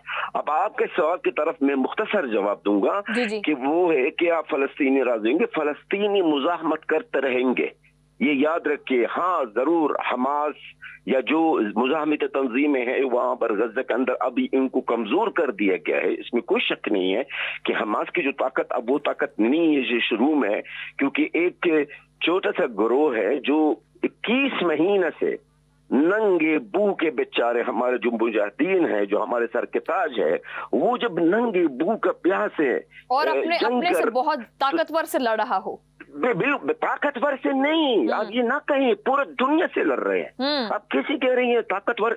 इसराइल ताकतवर नहीं है मोहतरमा। इसराइल को तकवीत जो मिली है वो हमारे अरब और उम्मत मुस्लिम की बुज़दिली से मिली है। इसराइल को जो तकवीत मिली है अमेरिका और मगरब ताकत से मिली है। आप इसराइल को अकेला छोड़ दें, मैं आपको लिख के दूंगा, मैं भी गज़ा के एक जंगजू रह चुका हूं, मैं आपको लिख के दूंगा ये 72 गंदा भी बहुत है, ये इसराइल का नामो निशान खत्म हो जाएगा। अगर ये दुनिया हमारे बदकिस्मती से ये बात कहते हुए मैं आपको बताऊं, हमारे अपने मुसलमानों ने भी इसराइल का साथ दिया है, इसराइल का मदद भी किया है हमारे उम्मत मुस्लिमा के ऐसे भी ममालिक जिनमें से अरब भी है। अब सवाल यह है कि क्या हम मर्च होंगे या हम राजी होंगे? मेरी बहन, पहले बेशक हमें कमजोर कर दिया गया है, लेकिन फलस्तीन की जो सरजमीन है, फलस्तीन की जो सरजमीन है, आज ये मेरा राय नहीं है, सब जलाल अल-फर्रा का राय नहीं है, ये पूरा फलस्तीन के आवाम का राय है। जब तक हमारी सरजमीन इस नाजायज, इस खबीस रियासत की कब्जा में है, ये जंग, ये जिद्दोजहद, ये कुर्बानियां चलती रहेगी। जब तक मस्जिद अल-अक्सा के ऊपर फलस्तीन का झंडा नहीं लहराएंगे, हम कुर्बानियां देते रहेंगे। अभी हमने इस 21 महीने में 1 लाख के करीब, मीडिया कह रहे कि जी 56,000, कोई कह रहा कि 7,000, 70,000 शहीद है। बिल्कुल गलत फिगर्स है, फिगर्स लाख के करीब है, क्योंकि अभी भी मलबा के नीचे 30,000 के करीब लोग जो मलबा के नीचे, जिनमें मेरे ब्लड रिलेशन, मेरे अपने खानदान के लोग भी हैं। तो लिहाजा इसके बावजूद भी आज को कहूंगा आपको, ये बड़ा जिद्दी कौम है, ये जिद्दी कौम है और अपना हक नहीं छोड़ेगा, और इंशाल्लाह ये जंग जारी रहेगा। ये मेरी आवाज नहीं है, ये मेरा बयान नहीं है, ये फलस्तीनी अवाम का बयान है। हमें अपना आजाद मुल्क चाहिए, और ये जो नाजायज रियासत, इसराइल की जो नाजायज रियासत है, इसका खात्मा होगा। हालांकि देखा जाए तो हमारी जो हुकूमतें हैं वो 2 स्टेट सॉल्यूशन पर राजी है। इन्होंने अपना यानी रजामंदी का इजहार भी किया है और उस बात पे एग्री है कि 2 स्टेट सॉल्यूशन है। लेकिन मेरे बहन यकीन कीजिए, अब वो वाली बात अब नहीं रही है 2 स्टेट सॉल्यूशन वाले। इसराइल अव्वल तो कभी कबूल नहीं करेगा 2 स्टेट सॉल्यूशन है, इसराइल खुद नहीं करेंगे। तो हम क्यों कहें इसराइल खुद नहीं करेंगे कि कभी फलस्तीनी को आजाद मुल्क मिल जाए? तो बिला वजह मैं कहूं कि हम इसी तरफ सोचे, बिल्कुल नहीं है। ये जंग जारी रहेगा, ये जंग कभी भी नहीं रुकेगा। हो सकता 2 महीने के लिए, साल के लिए, 2 साल के लिए, फिर वही जंग होगा। और ये जंग और ये मुजाहमत यह हमारा कानूनी हक है जिसका इजाजत दिया है, जिसका बैन अक़वामी कवानीन और अक़वाम मुत्तहिदा के चार्टर के मुताबिक हमारा हक है। मेरा मुल्क पर कब्जा किया गया है तो मुज़ाहमत करना मेरा हक है। जी अच्छा, ਮੇਰੇ ਜਿਹੜੇ ਸਵਾਲ ਸੀ ਜਲਾਲ ਸਾਹਿਬ ਉਹ ਸਾਰੇ ਦਮ ਤੋੜ ਗਏ ਨੇ ਖਾਲਿਦ ਚਿਸ਼ਤੀ ਸਾਹਿਬ। ਮੈਂ ਇਹਨਾਂ ਦੇ ਤਜੇ ਤੋਂ ਹੀ ਜਿਹੜੇ ਸਵਾਲ ਕੱਢੇ ਨੇ, ਸਭ ਤੋਂ ਪਹਿਲਾ ਜੁਮਲਾ ਤਾਂ ਇਹ ਕਿ ਉਹ ਕੀ ਨਾ ਲੈਂਦੇ ਨੇ, ਜੂਲੀਅਸ ਕੈਸਰ ਦਾ ਜੁਮਲਾ ਯਾਦ ਆ ਗਿਆ ਜਿਨ੍ਹਾਂ ਨੇ ਅਰਬ ਮਮਾਲਿਕ ਦੇ ਹਵਾਲੇ ਨਾਲ ਗੱਲ ਕੀਤੀ ਹੈ ਨਾ ਕਿ ਯੂ ਟੂ ਬਰੂਟਸ, ਠੀਕ ਹੈ, ਤੇ ਬਰੂਟਸ ਵਾਲਾ ਕਿਰਦਾਰ ਹੀ ਹੋ ਗਿਆ ਮੁਸਲਿਮ ਮਮਾਲਿਕ ਦਾ। ਔਰ ਦੂਸਰਾ ਇਹ ਕਿ ਉਹਨਾਂ ਦੀ ਆਵਾਜ਼ ਵਿੱਚ ਔਰ ਤਰਜੀਹ ਦੇ ਵਿੱਚ ਬੜੇ ਪੁਰਉਮੀਦ ਤੇ ਬਾਹਿੰਮਤ ਨੇ, ਔਰ ਇਜ਼ਰਾਈਲ ਨਾਲੋਂ ਜ਼ਿਆਦਾ ਉਹਨਾਂ ਦੇ ਅੰਦਰ ਜਿਹੜਾ ਦਰਦ ਹੈਗਾ ਉਹ ਹੈਗਾ ਅਰਬ ਮਮਾਲਿਕ ਤੋਂ। ਇਸ ਚੀਜ਼ ਨੂੰ ਫਿਰ ਆਪਾਂ ਕਿਸ ਤਰ੍ਹਾਂ ਜਿਹੜਾ ਨਾ ਉਹ ਤਾਰੀਖ ਦੇ ਪੰਨਿਆਂ ਦੇ ਵਿੱਚ ਸਾਫ਼ ਤੇ ਸ਼ਫਾਫ ਤਰੀਕੇ ਨਾਲ ਲਿਖ ਸਕਦੇ ਹਾਂ? ਕਹਿਣ ਨੂੰ ਤਾਂ ਸਾਰੇ ਖੜੇ ਹੋ ਜਾਂਦੇ ਆ ਫਲਸਤੀਨ ਦੇ ਨਾਲ, ਲੇਕਿਨ ਤੁਸੀਂ ਉਹਨਾਂ ਦੇ ਜ਼ੁਬਾਨੀ ਜਿਹੜਾ ਤਜਜ਼ੀਆ ਉਹਨਾਂ ਨੇ ਦਿੱਤਾ ਹੈ ਉੱਥੋਂ ਤੁਸੀਂ ਦਿਮਾਗੀ ਤੌਰ ਤੇ ਕੀ ਅਕਸ ਕੀਤਾ, ਤੁਹਾਨੂੰ ਕੀ ਮਿਲਿਆ? ਦੇਖੋ, ਜਲਾਲ ਸਾਹਿਬ ਦੀ ਲੈਂਗੁਏਜ 'ਚ ਨਾ ਸਿਰਫ ਮਾਯੂਸੀ ਸੀ, ਦੁੱਖ ਸੀ ਔਰ ਅਫਸੋਸ ਸੀ, ਔਰ ਹੱਕ ਵੀ ਮੈਨੂੰ ਸਾਰਾ ਨਜ਼ਰ ਆਇਆ ਉਹਨਾਂ ਦੀ ਸਾਰੀ ਟੋਨ ਦੇ ਅੰਦਰ ਕਿ ਕਿੰਨਾ ਕੁ ਅਫਸੋਸਨਾਕ ਹੈ ਜਾਂ ਕਿੰਨੀ ਅਜ਼ੀਅਤ ਤੋਂ ਗੁਜ਼ਰੇ ਨੇ। ਲੇਕਿਨ ਉਹਨਾਂ ਦੀ ਇੱਕ ਗੱਲ ਬਹੁਤ ਸਹੀ ਹੈ ਕਿ ਸਾਡੇ ਆਪਣੇ ਲੋਕ ਕਿਉਂਕਿ ਮਿਲੇ ਹੋਏ ਨੇ। ਮੈਂ ਛੋਟੇ ਜਿਹਾ ਤੁਹਾਡੇ ਵਿਊਅਰਸ ਨੂੰ ਇੱਕ ਡਾਟਾ ਪੇਸ਼ ਕਰ ਦੇਣਾ, ਮੈਨੂੰ ਉਹਨੇ ਯਾਦ ਆਇਆ ਕਿ ਪਿਛਲੇ 3 ਸਾਲ 'ਚ ਤਕਰੀਬਨ 5 ਸਾਲ 'ਚ ਇਜ਼ਰਾਈਲ ਨੇ ਆਪਣੀ ਜਿਹੜੀ ਡਿਫੈਂਸ ਐਕਸਪੋਰਟ ਹੈ, ਮਿਲਟਰੀ ਐਕਸਪੋਰਟ ਜਿਹੜੀ ਹੈ ਉਹ 3 ਗੁਣਾ ਜ਼ਿਆਦਾ ਕੀਤੀ ਹੈ, 3 ਟਾਈਮਸ। ਤਕਰੀਬਨ 5 ਬਿਲੀਅਨ ਸੀ, ਹੁਣ 14 ਬਿਲੀਅਨ ਤੇ ਲੈ ਗਏ ਨੇ ਡਾਲਰ US ਡਾਲਰ ਤੇ। ਇਹ ਤੁਸੀਂ ਹੈਰਾਨ ਹੋਗੇ ਸ਼ਾਇਦ ਸੁਣ ਕੇ ਕਿ ਇਹਦੇ ਵਿੱਚੋਂ ਤਕਰੀਬਨ 35 to 40% ਇੰਡੀਆ ਕਸਟਮਰ ਹੈ ਉਹਦਾ। ਔਰ ਸ਼ਾਇਦ ਹੁਣ ਜਿਹੜੀ ਮੈਂ ਗੱਲ ਕਰਨ ਲੱਗਾ ਉਸ ਤੋਂ ਜ਼ਿਆਦਾ ਹੈਰਾਨ ਹੋਗੇ ਕਿ ਉਹਦੇ ਚੋਂ 25% ਸ਼ੇਅਰ ਅਰਬ ਮੁਲਕਾਂ ਦਾ ਹੈ ਮਿਲਟਰੀ ਐਕਸਪੋਰਟ ਇਜ਼ਰਾਈਲ ਤੋਂ ਬਾਏ ਕਰਨ ਦਾ। ਤੇ ਉਹ ਜਿਹੜੇ ਜਲਾਲ ਭਾਈ ਕਹਿ ਰਹੇ ਨੇ ਨਾ ਕਿ ਬਈ ਸਾਨੂੰ ਤੇ ਆਪਣੇ ਨੇ ਜ਼ਿਆਦਾ ਮਾਰਿਆ ਕਿਉਂਕਿ ਜਿਹੜੇ ਆਪਣੇ ਮਿਲਟਰੀ ਹਾਰਡਵੇਅਰ ਖਰੀਦ ਰਹੇ ਨੇ ਉਸੇ ਮੁਲਕ ਕੋਲੋਂ ਹੀ, ਔਰ ਆਬਵੀਅਸਲੀ ਉਹਦੀ ਇਕਨੋਮੀ ਨੂੰ ਇਨਡਾਇਰੈਕਟ ਤੁਸੀਂ ਸਪੋਰਟ ਕਰ ਰਹੇ ਹੋ ਨਾ, ਹੋਰ ਕੀ ਕਰ ਰਹੇ ਹੋ ਤੁਸੀਂ ਬੁਨਿਆਦੀ ਤੌਰ ਤੇ ਉਹਨੂੰ ਐਕਨੋਲਜ ਕਰ ਰਹੇ ਹੋ ਕਿ ਤੁਹਾਡੀ ਟੈਕਨੋਲੋਜੀ ਵੀ ਅੱਛੀ ਹੈ, ਅਸੀਂ ਤੁਹਾਨੂੰ ਸਟੇਬਲਾਈਜ਼ ਕਰਨ ਚਾਹੁੰਦੇ। ਤਾਂ ਇਹ ਇੱਕ ਸੀਰੀਜ਼ ਹੈਗੀ ਹੈ, ਨਥਿੰਗ ਨਿਊ। ਮੈਂ ਪਹਿਲੇ ਤੁਹਾਨੂੰ ਦੱਸਿਆ ਸੀ ਕਿ ਅਮਰੀਕਾ ਇੰਨੀ ਮਦਦ ਕਰ ਰਿਹਾ ਲੇਕਿਨ ਅਰਬ ਮੁਲਕ ਵੀ ਇਤਨੀ ਮਦਦ ਕਰ ਰਹੇ ਨੇ। ਤਾਂ ਅਨਫੋਰਚੂਨੇਟਲੀ ਜਿੱਦਾਂ ਮੈਂ ਕਹਿ ਰਿਹਾ ਸੀ ਨਾ ਕਿ ਹਰ ਮੁਲਕ ਨੇ ਖੁਦ ਲੜਾਈ ਲੜਨੀ ਹੈ। हिंदुस्तान थोड़ा जा फ्लैशबैक करो चंद दिन पहले, तो हिंदुस्तान सानू कह रहा है कि जी पाकिस्तान से लड़ाई नहीं हुई, हमने तो चीन और तुर्की से भी लड़ाई की है। ऐसी कोई बात नहीं है, हर मुल्क अपना लड़ता है। इस तरह तो इंडिया ने भी जहाज फ्रांस रफेल ते बराज 2000 फ्रांस को ले सन, S-400 रशिया को ले सन, ड्रोन से इजराइल को ले सन, चिनूक हेलीकॉप्टर ते C-130 जहाज ने अमेरिका को लेने थे। असी एक दफा भी किया कि अमेरिका के हम 4 मुल्कों से जंग लड़ रहे थे। जंग आपने खुद लड़नी होंदी है, तुसी अपनी जंग तुसी खुद लड़ते हो। इजराइल के खिलाफ फलस्तीनियों ਨੂੰ ਸਲੂਟ ਹੈ, ਜ਼ਾਹਿਰ ਹੈ ਕਿ ਉਹ ਜੰਗ ਆਪਣੀ ਖੁਦ ਲੜ ਰਹੇ ਨੇ। ਔਰ ਅਨਫੋਰਚੂਨੇਟਲੀ ਬਾਕੀ ਹਰ ਮੁਲਕ ਨੂੰ ਆਪਣੀ ਆਪਣੀ, ਜਿਸ ਤਰ੍ਹਾਂ ਤੁਸੀਂ ਪੰਜਾਬੀ ਚ ਕਹਿੰਦੇ ਹੋ, ਨਫਸਾ ਨਫਸੀ ਪਈ ਹੋਈ ਹੈ ਕਿ ਵੀ ਮੇਰੀ ਤੇ ਨਹੀਂ, ਮੇਰੀ ਸਰਵਾਈਵਲ ਤੇ ਥ੍ਰੈਟ ਨਹੀਂ ਹੈ। ਅਗਰ ਮੇਰੀ ਸਰਵਾਈਵਲ ਥ੍ਰੈਟ ਨਹੀਂ ਹੈ ਤੇ ਮੈਨੂੰ ਫਿਕਰ ਨਹੀਂ ਹੈ ਕਿ ਕਿਸੇ ਸ਼ਹਿਰੀ ਤੇ ਕਿਸੇ ਮਜ਼ਲੂਮ ਤੇ ਕਿੰਨਾ ਜ਼ੁਲਮ ਹੋ ਰਿਹਾ। ਔਰ ਅੱਜ ਦਾ ਨਹੀਂ ਹੋ ਰਿਹਾ, ਪਿਛਲੇ 75 ਸਾਲ ਦਾ ਹੋ ਰਿਹਾ। ਤੁਸੀਂ ਤੁਹਾਡੇ ਸਾਹਮਣੇ ਦੇਖ ਲਓ, ਕਿਸੇ ਨੂੰ ਨਹੀਂ ਸਮਝ ਆਉਂਦੀ ਕਿ ਜੀ ਇਹ ਕਿਉਂ ਹੈ। ਲੇਕਿਨ ਇਨਸ਼ਾਅੱਲਾ ਵਕਤ ਆਏਗਾ ਜਦੋਂ ਟਾਈਡ ਬਦਲੇਗੀ। ਇੱਕ ਡਿਟਰਮੀਨੇਸ਼ਨ, ਕੌਮਾਂ 2 ਤਰੀਕੇ ਨਾਲ ਲੜਦੀਆਂ ਨੇ, ਮੈਂ ਤੁਹਾਨੂੰ ਦੱਸਦੇ ਹਾਂ। ਇੱਕ ਕੈਪੇਬਿਲਿਟੀ ਔਰ ਇੱਕ ਰਿਜ਼ੋਲਵ। ਕੈਪੇਬਿਲਿਟੀ ਤੇ ਚਲੋ ਫਲਸਤੀਨੀਆਂ ਦੀ ਨਹੀਂ ਹੈ ਅਨਫੋਰਚੂਨੇਟਲੀ, ਬਿਕੋਜ਼ ਉਹਨਾਂ ਨੂੰ ਸਪੋਰਟ ਕੋਈ ਨਹੀਂ ਕਰਦਾ। ਲੇਕਿਨ ਜਿਹੜੀ ਚੀਜ਼ ਉਹਨਾਂ ਤੋਂ ਕੋਈ ਮਾਤ ਨਹੀਂ ਦੇ ਸਕਦਾ, ਜਿਹੜਾ ਸਲੂਟ ਹੈ ਉਹਨਾਂ ਨੂੰ, ਉਹ ਹੈਗੀ ਰੈਜ਼ੋਲੂਸ਼ਨ ਉਹਨਾਂ ਦੀ, ਦ ਡਿਟਰਮੀਨੇਸ਼ਨ, ਇੱਕ ਕੂਵਤ ਇਰਾਦੀ ਕਿ ਨਹੀਂ ਜੀ ਅਸੀਂ ਨਹੀਂ ਛੱਡਣਾ। ਤੁਸੀਂ ਜਲਾਲ ਸਾਹਿਬ ਦੀ ਟੋਨ ਚ ਨੋਟ ਕੀਤਾ ਕੀ ਸਭ ਤੋਂ ਜ਼ਿਆਦਾ ਮੈਂ ਇਹ ਨੋਟ ਕੀਤਾ ਹੈ ਕਿ ਉਹਨਾਂ ਦੀ ਕੂਵਤ ਇਰਾਦੀ ਕਿੰਨੀ ਸਟਰੋਂਗ ਹੈ। ਬਹੁਤ ਉਹਨਾਂ ਨੇ ਕਿਹਾ ਕਿ ਜੰਗ ਬੰਦ ਹੋ ਜਾਏਗੀ, ਵਕਤੀ ਹੋਏਗੀ, ਇਹ ਚਲਦੀ ਰਹੇਗੀ, ਅਸੀਂ ਚਲਦੇ ਰਹਿਣਾ ਹੈ ਕਿਉਂਕਿ ਸਾਡਾ ਹੱਕ ਹੈ, ਕਿਉਂਕਿ ਸਾਡੀ ਜ਼ਮੀਨ ਖੋਈ ਗਈ ਹੈ। ਤੇ ਇਨਸ਼ਾਅੱਲਾ ਤਾਲਾ ਅੱਲਾਹ ਤੋਂ ਕੋਲ ਦੁਆ ਵੀ ਅਸੀਂ ਕਰ ਸਕਦੇ ਹਾਂ ਕਿ ਇਹਨਾਂ ਦੀ ਜਿਹੜੀ ਦੁਆਵਾਂ ਨੇ ਔਰ ਜਾਂ ਇਹਨਾਂ ਦੀ ਅਜ਼ੀਅਤ ਹੈ ਉਹਨੂੰ ਐਕਨੋਲਜ ਕਰੇ ਅੱਲਾਹ ਤਾਲਾ ਖੁਦ ਕਰੇ ਔਰ ਕੋਈ ਨਾ ਕੋਈ ਵਸੀਲਾ ਨਵਾਂ ਸੇ ਬਣਾਏ। ਨਵਾਂ ਵਸੀਲਾ ਜਿਹੜਾ ਬਣੇਗਾ ਵੈਸੇ ਤੇ ਖਾਲਿਦ ਚਿਸ਼ਤੀ ਸਾਹਿਬ ਉਹ ਕੌਣ ਬਣਾਏਗਾ ਵੈਸੇ? ਹਾਲੇ ਕੋਈ ਨਹੀਂ, ਹਾਲੇ ਐਬਸੋਲੂਟਲੀ ਮੈਨੂੰ ਵੀ ਕੋਈ ਨਜ਼ਰ ਨਹੀਂ ਆ ਰਿਹਾ ਕਿ, ਲੇਕਿਨ ਬਾਜ਼ ਦਫਾ ਤੁਸੀਂ ਨੋਟ ਕੀਤਾ ਹੈ ਕਿ ਈਰਾਨ ਉੱਠਿਆ ਹੈ, ਉਹਨੇ ਸਾਰੀ ਉਹ ਜਿਹੜੀ ਈਗੋ ਸੀ, ਉਹ ਪ੍ਰਾਈਡ ਸੀ ਇਜ਼ਰਾਈਲ ਦਾ, ਉਹ ਖਤਮ ਕਿਸ ਤਰ੍ਹਾਂ ਉਹਨੂੰ ਇੱਕ ਕਿਸਮ ਦਾ ਬਹੁਤ ਬੁਰੀ ਤਰ੍ਹਾਂ ਹਿੱਟ ਕੀਤਾ, ਡੈਂਟ ਪਾਇਆ ਪੂਰੀ ਦੁਨੀਆ 'ਚ। ਤੁਸੀਂ ਮੈਨੂੰ ਅਗਰ ਮਹੀਨਾ ਪਹਿਲੇ ਪੁੱਛਦੇ ਕਿ ਜਨਾਬ ਇਹ ਆਇਰਨ ਡੋਮ ਕੀ ਹੈ ਤੇ ਫਲਾਣਾ ਕੀ ਹੈ, ਤੇ ਤੁਸੀਂ, ਮੈਂ ਆਪਣੀ ਜੰਗ ਦੇ ਦਿਨਾਂ 'ਚ ਵੀ ਕਹਿ ਰਿਹਾ ਸਾਂ ਕਿ ਜਦੋਂ ਸਾਡੀ ਪਾਕਿਸਤਾਨ ਹਿੰਦੁਸਤਾਨ ਹੋਈ ਸੀ, ਤੁਹਾਡੇ ਚੈਨਲ ਦੇ ਵਿੱਚ ਕਿਹਾ ਸੀ ਕਿ ਕੋਈ ਦੁਨੀਆ ਦਾ ਡਿਫੈਂਸ ਸਿਸਟਮ ਐਸਾ ਨਹੀਂ ਹੁੰਦਾ ਜਿਹਨੂੰ ਪੈਨੀਟ੍ਰੇਟ ਨਾ ਕੀਤਾ ਜਾ ਸਕੇ। ਇਜ਼ਰਾਈਲ ਬੈਸਟ, ਇਜ਼ਰਾਈਲ ਦਾ ਦੁਨੀਆ 'ਚ ਇਸ ਵੇਲੇ ਜਿਹੜਾ ਜਲਾਲ ਸਾਹਿਬ ਕਹਿ ਰਹੇ ਸਨ ਦੁਨੀਆ ਦਾ ਬੈਸਟ ਵੈਪਨ ਸਿਸਟਮ ਅਗਰ ਆਪਸ਼ਨ ਹੈ ਤੇ ਇਜ਼ਰਾਈਲ ਕੋਲੇ ਉਹ ਵੀ ਹੋ ਗਿਆ ਨਾ ਪੈਨੀਟ੍ਰੇਟ। ਇਜ਼ਰਾਈਲ ਦਾ ਬਹੁਤ ਵੱਡਾ ਗਰੂਰ ਟੁੱਟਿਆ ਹੈ ਕਿ ਪੈਨੀਟ੍ਰੇਟ ਹੋਇਆ, ਉਹਦੇ ਮਿਜ਼ਾਈਲ ਗਏ, ਤੇ ਵਕਤ ਆਏਗਾ ਇਨਸ਼ਾਅੱਲਾ ਤਾਲਾ, ਅੱਲਾਹ ਕੋਈ ਨਾ ਕੋਈ ਰੀਜ਼ਨ, ਕੋਈ ਨਾ ਕੋਈ ਮੁਲਕ, ਕੋਈ ਨਾ ਕੋਈ ਲੋਕ, ਕੋਈ ਨਾ ਕੋਈ ਹਾਲਾਤ ਐਸੇ ਬਦਲ ਦਿੰਦਾ ਹੈ ਜਿਹਦੇ ਚ ਜ਼ਾਹਿਰ ਹੈ, ਮੈਂ ਜਿਸ ਤਰ੍ਹਾਂ ਕਹਿ ਰਿਹਾ ਕਿ ਦੁਨੀਆ ਅੱਲਾਹ ਨੇ ਚਲਾਣੀ ਤੇ ਹੈ ਨਾ, ਕਿਤੇ ਤੇ ਬੈਲੈਂਸ ਕਰਨਾ ਹੈ ਨਾ। ਵਨ ਸਾਈਡਡ ਜ਼ੁਲਮ 1 ਸਾਲ 2 ਸਾਲ 10 ਸਾਲ 50 ਸਾਲ ਤੁਸੀਂ ਫੋਰਐਵਰ ਤੇ ਨਹੀਂ ਕਰ ਸਕਦੇ। ਅੱਲਾਹ ਤਾਲਾ ਨੂੰ ਵੀ ਸ਼ਾਇਦ ਜੋਸ਼ ਆਏਗਾ ਕਦੀ ਕਿ ਜੀ ਇਹ बैलेंस ਹੋਏਗਾ इंशाल्लाह ताला। बिल्कुल सही। अच्छा जलाल, वैसे नॉर्मली अगर कोई भी मुआहदा हुंदा है उहदे विच दोनों पार्टीज नूं कोई ना कोई बेनिफिट दिते जांदे है, ठीक है, लेकिन तुहानूं नहीं लगदा कि इब्राहिम अकार्ड, सॉरी टू से मैं ग्रेटर इजराइल तुसीं जिहनूं कह रहे हो, वैसे ਉਹਦੇ ਵਿੱਚ ਫਲਸਤੀਨੀਆਂ ਦੇ ਜਿੰਨੇ ਵੀ ਹਕੂਕ ਨੇ ਉਹਨਾਂ ਨੂੰ ਮੁਕੰਮਲ ਤੌਰ ਤੇ ਨਜ਼ਰਅੰਦਾਜ਼ ਕੀਤਾ ਗਿਆ?